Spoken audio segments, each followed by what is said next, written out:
got here? A Wacom Cintiq 22, and in this video I'm going to be unboxing these things, setting them up and giving them a bit of a road test. So I bought this from Wacom themselves, ordered it from their website. They were doing a deal where you got a bundle, so this is the express key controller thingy, which I'll show you in a bit, and also the 22 Cintiq. They threw in a free bamboo stylus as well, a pink one, so that's good, all part of the bundle deal. And it's shipped from Germany. I think that's where the company's based, isn't it? So it's come all the way from Germany. It took a few days, but it's arrived, and let's unbox it.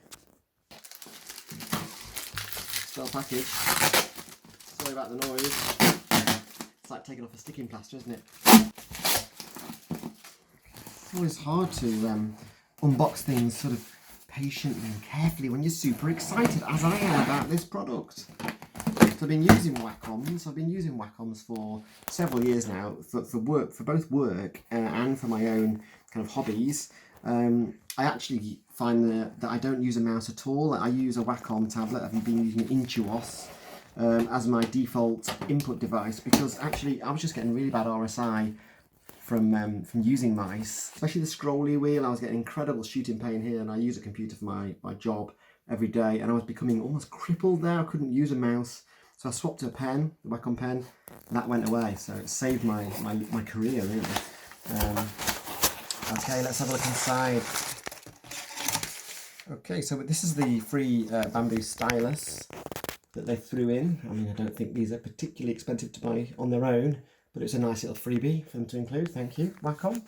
And then this is the express key remote. Now, I'll have a look at this and see what I reckon.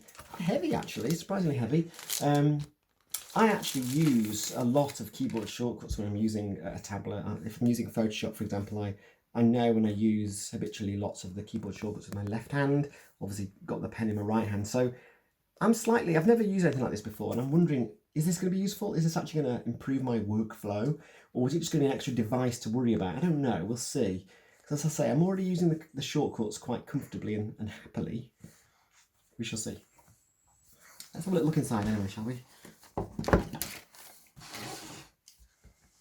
Just going to cut those two little bits of sellotape and have a look inside. So, it looks very beautifully packaged. People have said, I've read reviews, people have said it's a nice product.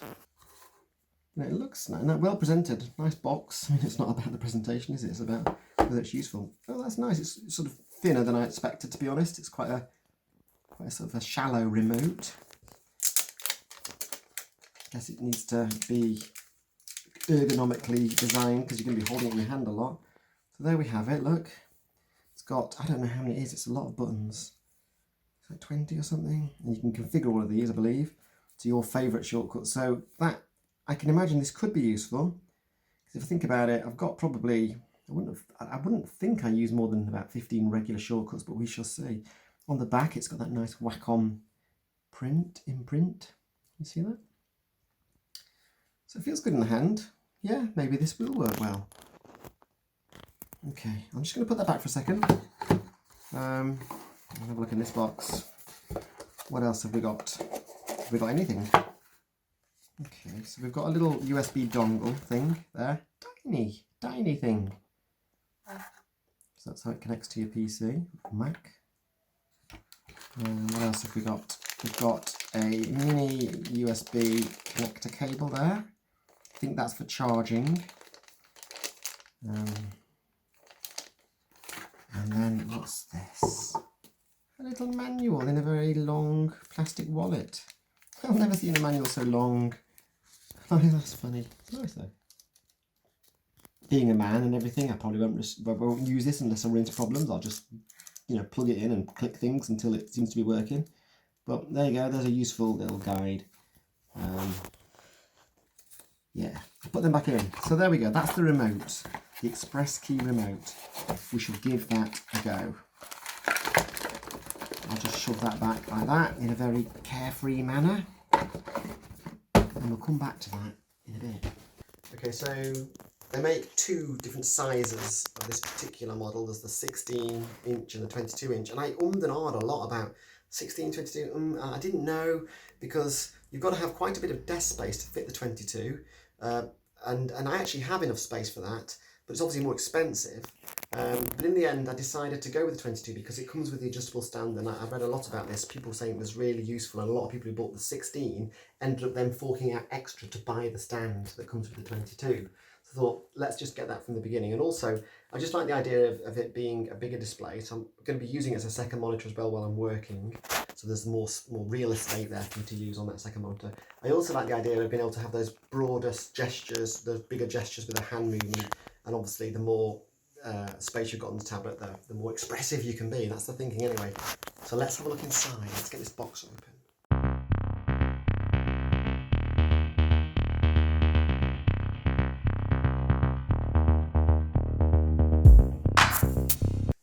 Right, I'm into the box. It's a snug fit, this inner box. It's emerging, a bit like a difficult birth. No painkillers involved here.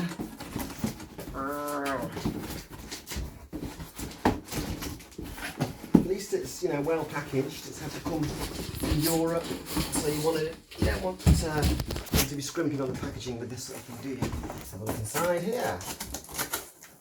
First things first, we have this box tray. Inside here is all the cables and the gubbins. Yeah, look at all those gubbins. So we've got this nice pen. Lovely. Various other bits and bobs. HDMI cable. Power cable. Including the European end. Various power cables here with different ends. USB cable as well. A lot of cables. The power supply. Let's have a little look in here.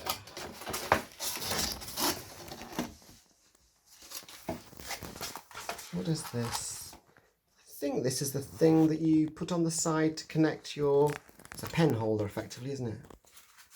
To slide your pen into, like so. So here you have, look, it's well secured in these kind of plastic polystyrene type things. I don't know what these are made out of. I'm sure they don't degrade very easily. Anyway, it's well secured. There's the stand here, and then obviously the screen itself. So I'm going to just sort of try and lift this out and have a little look at it. So it looks to me, and we'll find out in a minute, but it looks to me like the stand is already attached to the back of the Wacom screen. So that's handy. Let's have a look.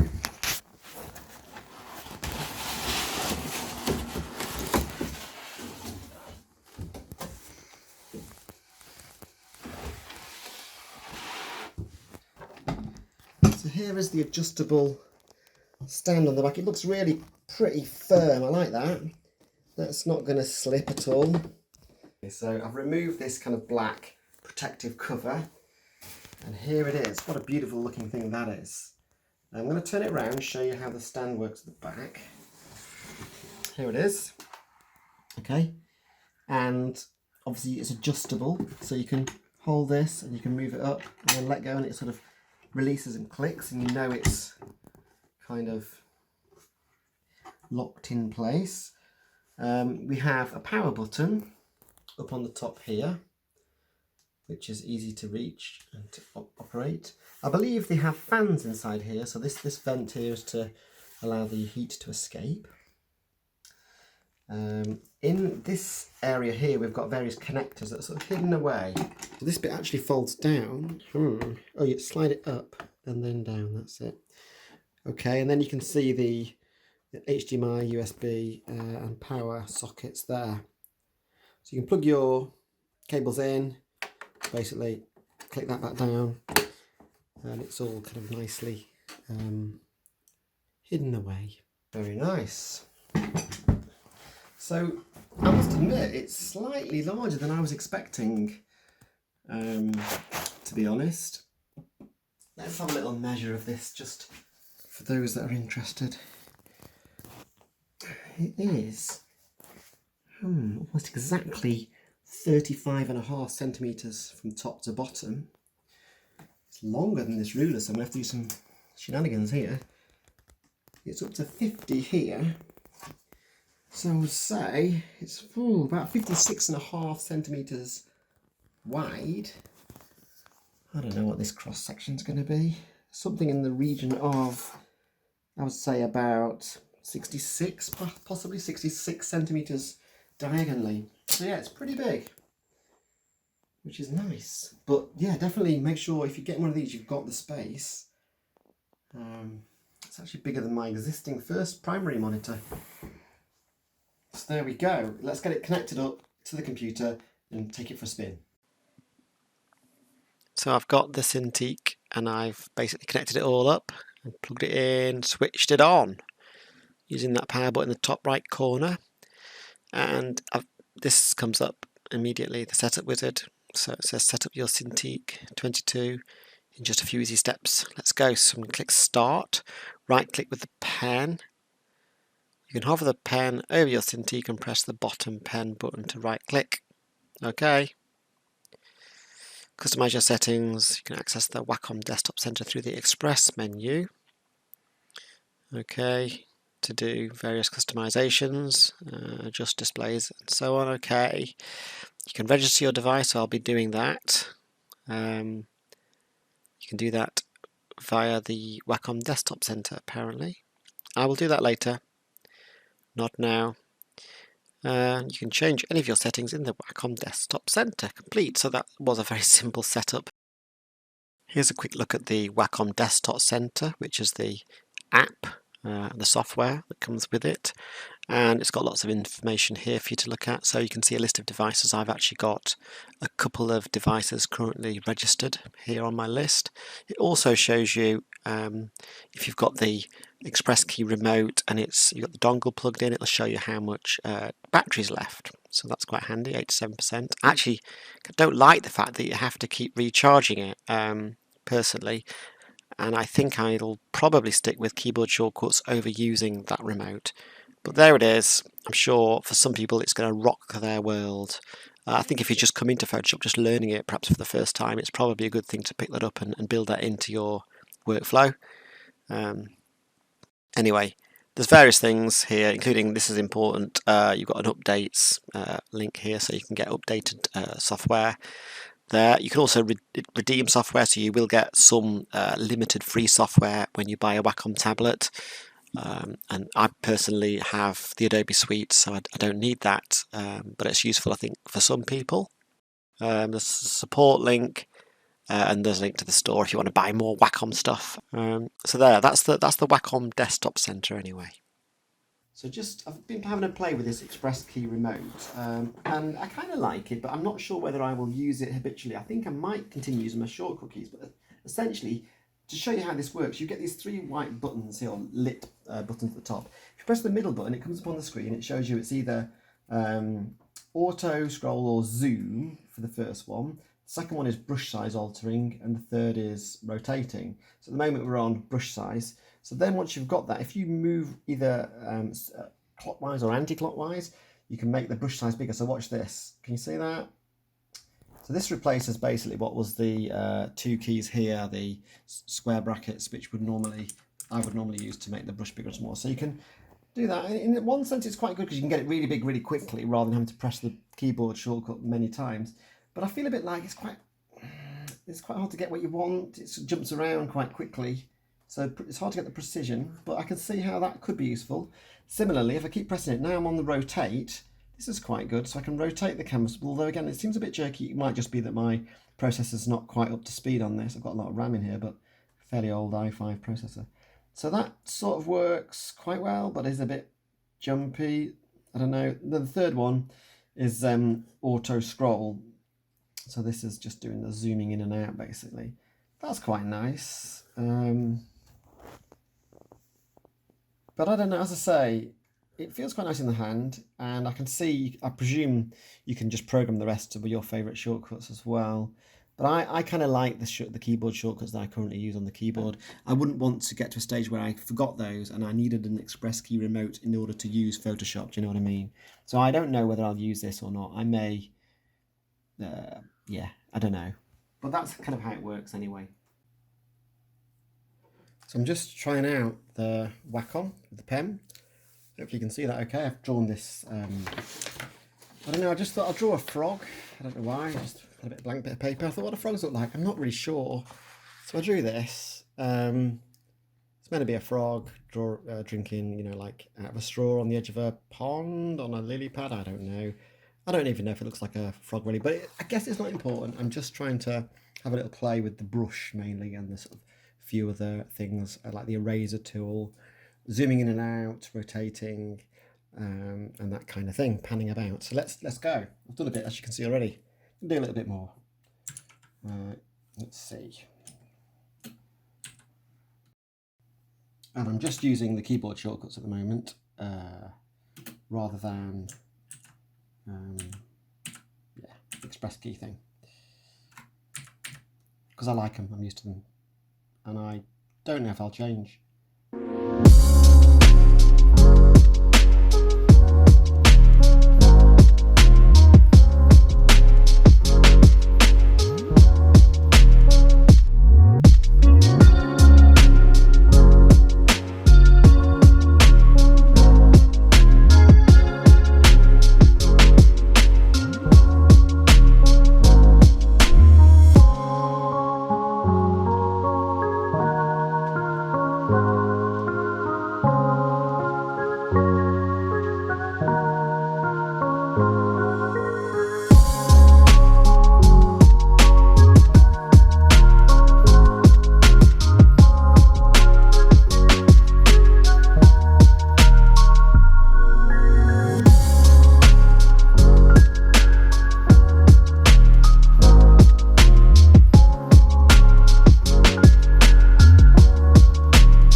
It feels very much like, yeah, I'm just drawing really on paper.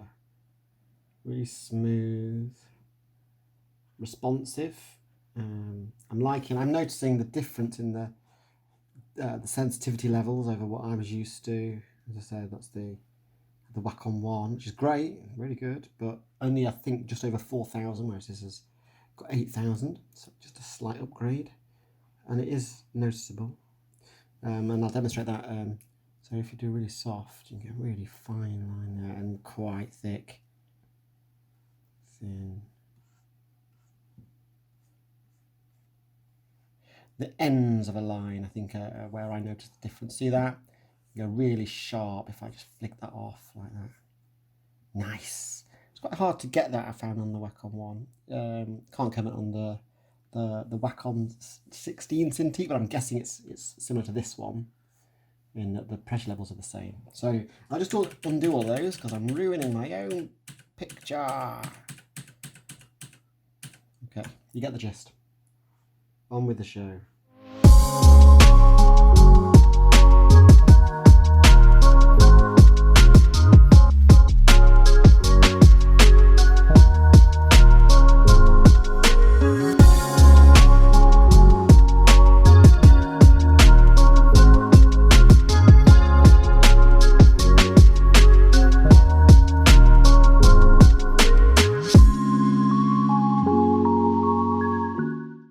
Yeah, I really do like this. Having the 20, I'm glad I went for the 22. As I said, it takes up more space, obviously. I think I've just about got space on this desk for it. But you know, any less space and I'd be cramped, I think. So it just fits. But I'm glad I've got it because it allows you to be just a little bit more expressive, I think, with your sort of arm movements and hand movements. So there we go.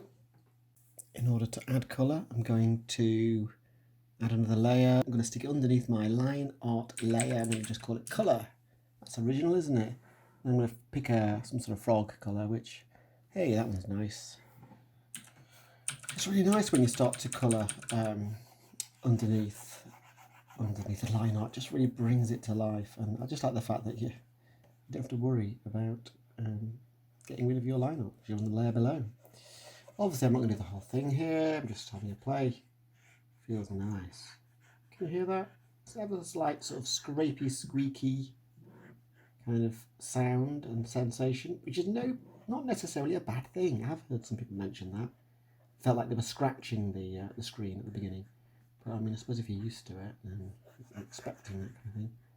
Very, very smooth. You can always make the brush bigger, so you're doing less scratching.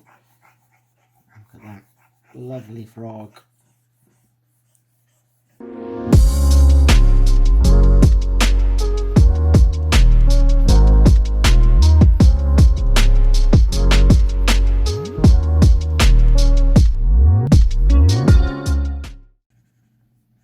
Yep, so I like this tablet. It's not cheap, obviously, but I think it's an investment. I think it's money well spent. I personally have tried other tablets, but I always go back to a Wacom. I've had Wacom for probably used them for about 15 years. Show my age a bit now, and they're just the best. I think I just feel like you're safe with a Wacom. It's going to work. The drivers are going to work, and it works well with the Adobe products, which is the products I've always used it with. So yeah, definitely recommend it.